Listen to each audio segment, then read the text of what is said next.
दोस्तों, यदि आप इस वीडियो पे पहली बार आए हैं तो आप सब्सक्राइब अवश्य करें। यदि वीडियो पसंद आए तो आप उसे लाइक भी करें और बेल आइकन भी बजाएं, जिससे हमारी आने वाली दूसरी वीडियो की जानकारी आपको अवश्य मिल जाए।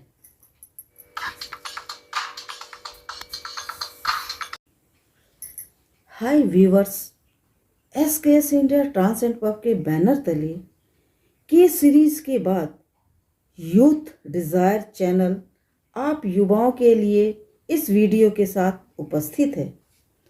दोस्तों, ये वीडियो उन लोगों के लिए खास तौर पर उपयोगी है जो अपनी शिक्षा पूरी कर रोजगार की खोज में जुटे हैं। वैसे युवा भी इस वीडियो से लाभ ले सकते हैं जो अर्थोपार्जन की इच्छा रखते हैं। हाँ, यह बताना आवश्यक होगा कि इस वीडियो का इंटरव्यू वाला पार्ट बहुत ही उपयोगी है।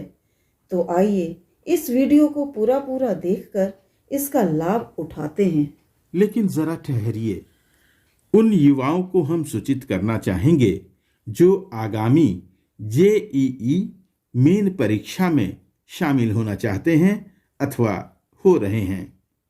हमारा एक और चैनल के सीरीज आपके लिए JEE main chemistry MCQ book के फॉर्म में निःशुल्क उपलब्ध करवा चुका है और जल्द ही इसी कड़ी में फिजिक्स एमसीक्यू बुक भी उपलब्ध होने वाली है।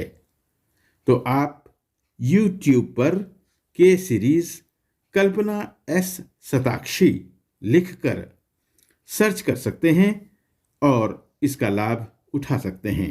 और अब इस वीडियो को आगे बढ़ाते हैं। SKS India trans and pub के बैनर तले वाईडी यानी यूथ डिजायर चैनल दिल्ली द्वारा प्रस्तुत है ये वीडियो और भी हैं रास्ते। दोस्तों, ये कोई नई बात नहीं। वर्षों वर्षों से सरकारी नौकरियों की ओर विद्यार्थियों की रुझान रहती आई है, लेकिन संख्या के अनुपात में पद कम होते हैं, इस वास्तविकता को सभी जानते हैं। अतः विकल्प की तलाश का प्रयास एक बुद्धिमत्तापूर्ण कदम हो सकता है।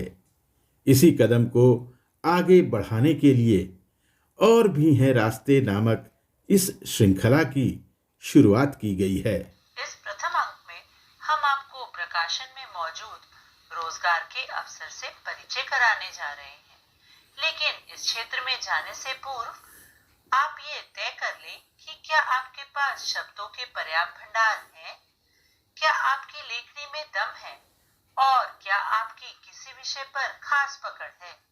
यदि इन प्रश्नों का जवाब हाँ में है तो फिर इंतजार कैसा। प्रकाशन के क्षेत्र में आप अपना स्थान बना सकते हैं।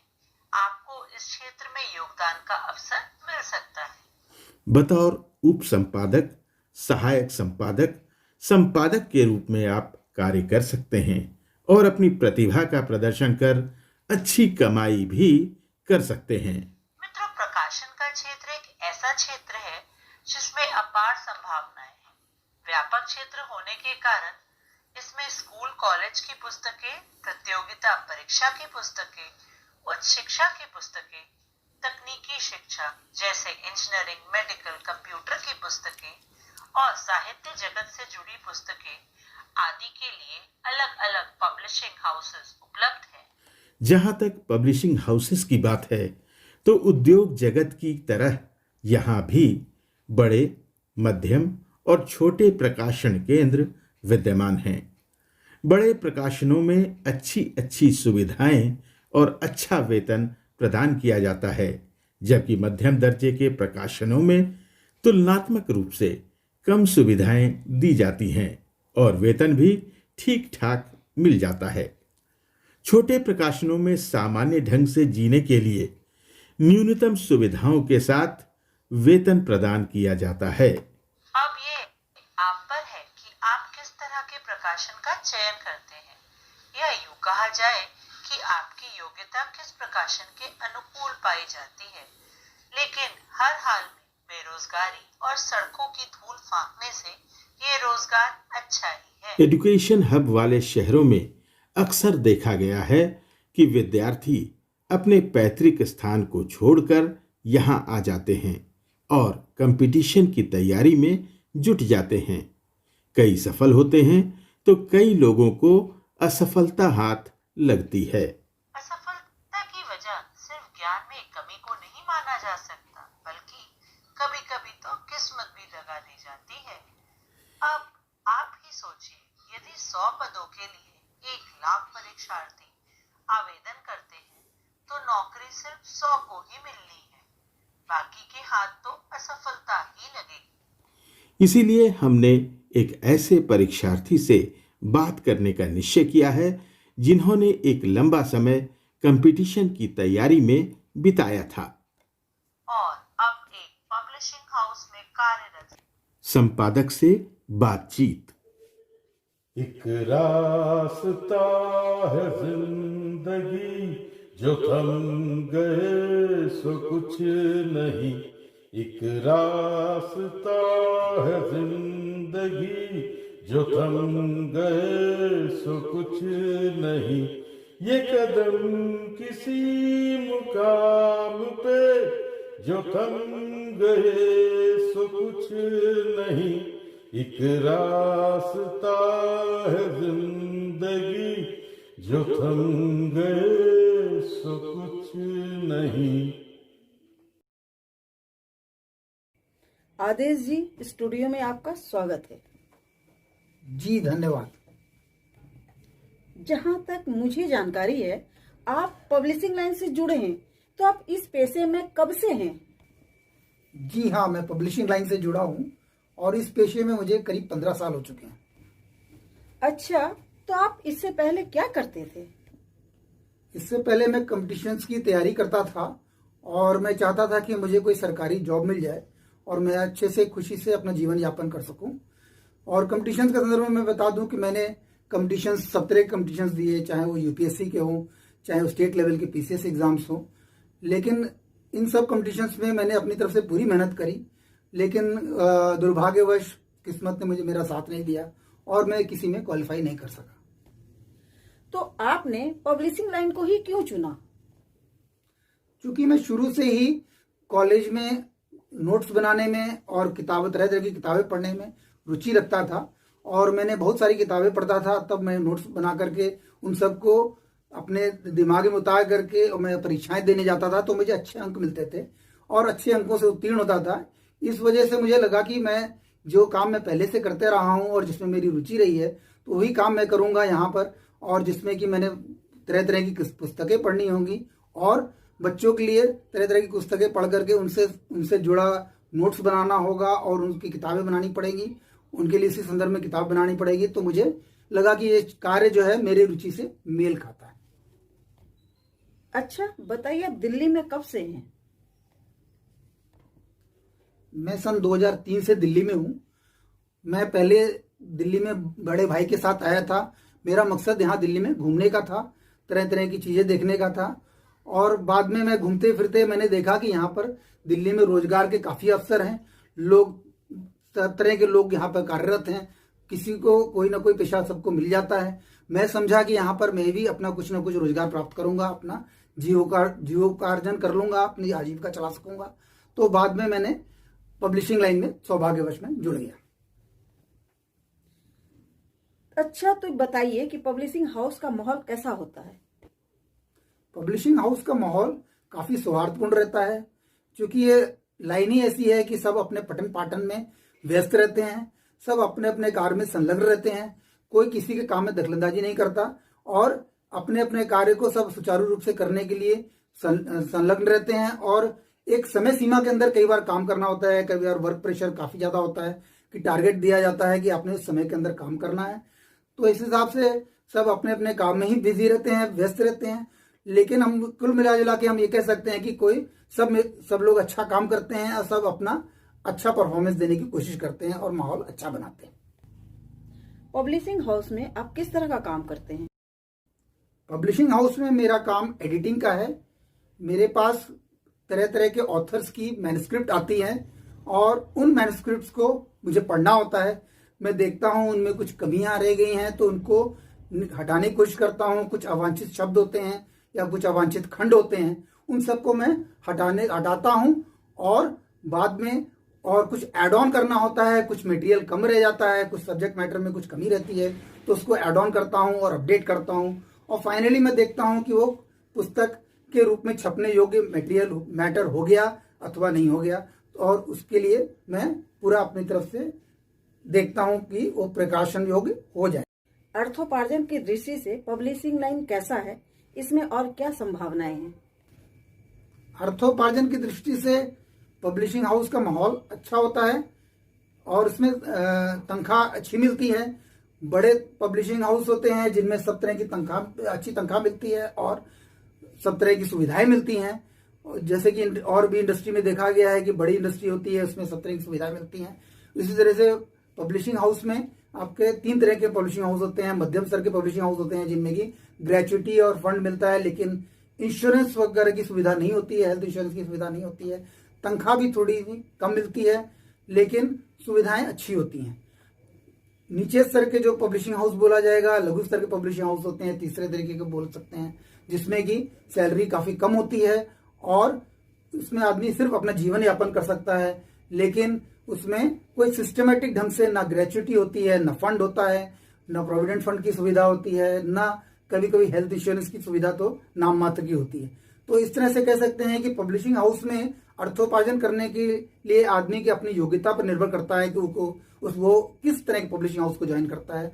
अगर उसमें ज्ञान है और उसमें क्षमता है और उसमें योग्यता है तो वो बड़े पब्लिशिंग हाउस में जाएगा और वो अच्छी सैलरी अर्न कर सकता है, प्राप्त कर सकता है। अगर उसमें योग्यता और क्षमता कम है तो उसको लघु किस्म का पब्लिशिंग हाउस मिलेगा। लेकिन पब्लिशिंग हाउस का कुल मिला के बोल सकते हैं कि अच्छा माहौल होता है, अच्छी तनख्वाह मिलती है।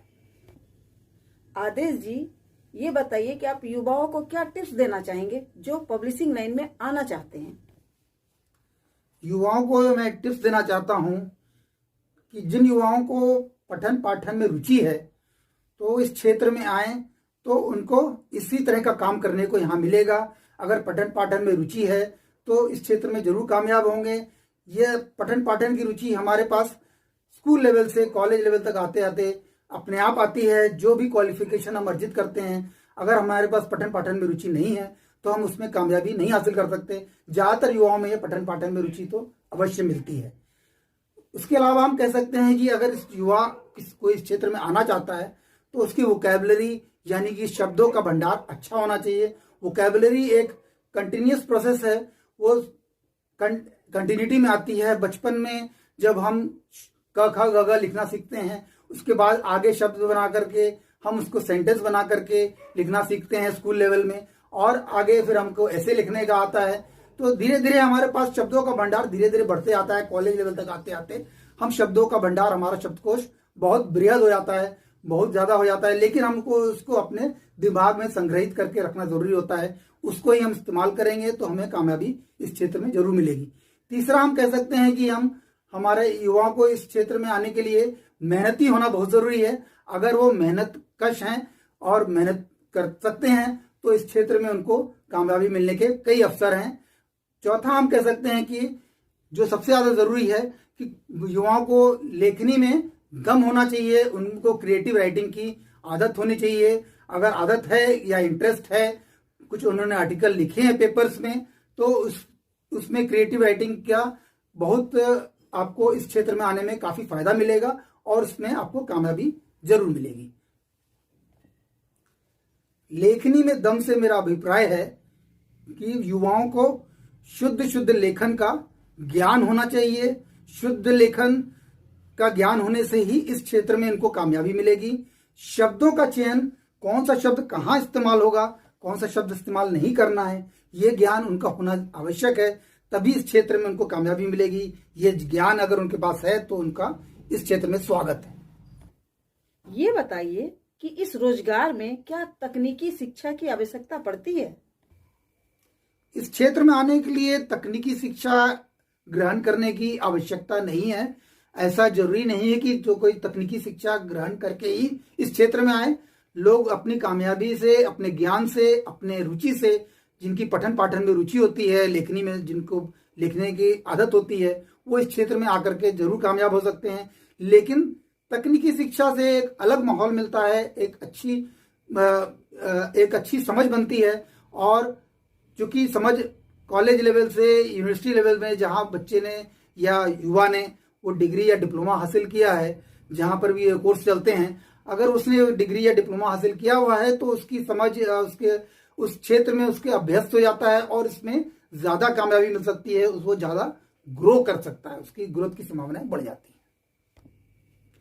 जिन युवाओं ने टेक्निकल एजुकेशन ग्रहण नहीं किया है एडिटिंग में, तो वो उनको मेरा यह परामर्श है कि वो एडिटिंग में डिग्री या डिप्लोमा अवश्य करें। कई यूनिवर्सिटीज और कॉलेज इस तरह की डिग्री या डिप्लोमा प्रोवाइड करते हैं, उनको वो डिग्री या डिप्लोमा हासिल करें, वहां पठन पाठन करके डिग्री डिप्लोमा हासिल कर वो अपना ग्रोथ कर सकते हैं और इस क्षेत्र में ज्यादा कामयाबी ग्रहण कर सकते हैं।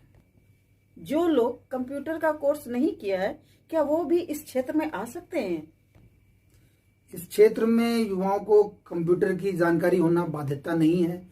मैं भी काम पेपर पेन से ही करता हूं, लेकिन मेरी आउटपुट, मेरी क्षमता जो है कम रहती है। वनस्पत उन लोगों के जो कंप्यूटर की जानकारी रखते हैं, उनकी आउटपुट ज्यादा होती है, वो ज्यादा काम कर लेते हैं। मैं कुछ काम अगर 10 पेज का करता हूं तो वो 50 पेज का काम उसी समय में कर जाते हैं। तो जो कंप्यूटर की जानकारी रखते हैं उनकी ग्रोथ होने की संभावनाएं ज्यादा होती हैं और वो ज्यादा सक्षम होते हैं। तो आदेश चंद सक्सेना जी, आप हमारी स्टूडियो में आए और आपने बहुत अच्छी अच्छी जानकारियां दी, इसके लिए आपको बहुत बहुत धन्यवाद। एक रास्ता है जिंदगी जो थम गए सो कुछ नहीं, एक रास्ता है जिंदगी जो थम गए सो कुछ नहीं, ये कदम किसी मुकाम पे जो थम गए सो कुछ नहीं, एक रास्ता है जिंदगी जो थम गए सो कुछ नहीं। तो मित्रों, आपको ये वीडियो कैसा लगा हमें अपना लाइक देकर अवश्य बताएं। अगर आपको इस तरह की और भी वीडियो देखनी है तो अपना कमेंट जरूर लिखें। हम आपकी फरमाइश को पूरा करने के लिए रोजगार के अन्य क्षेत्रों से संबंधित जानकारियां आने वाली वीडियो के माध्यम से अवश्य लाने का प्रयास करेंगे। इसके लिए आपको सिर्फ सब्सक्राइब का बटन दबाना होगा ताकि वीडियो के रिलीज होते ही इसकी जानकारी सबसे पहले आप तक पहुंचे। सब्सक्राइब का अर्थ हमसे जुड़ना है। जी हाँ दोस्तों, सब्सक्राइब का अर्थ हमसे जुड़ना है, जो बिल्कुल निःशुल्क है। इसके लिए आपको 1 रुपया भी नहीं देना होगा। तो फिर देर किस बात की, अभी सब्सक्राइब कीजिए और आने वाले वीडियो का आनंद लीजिए। नमस्कार।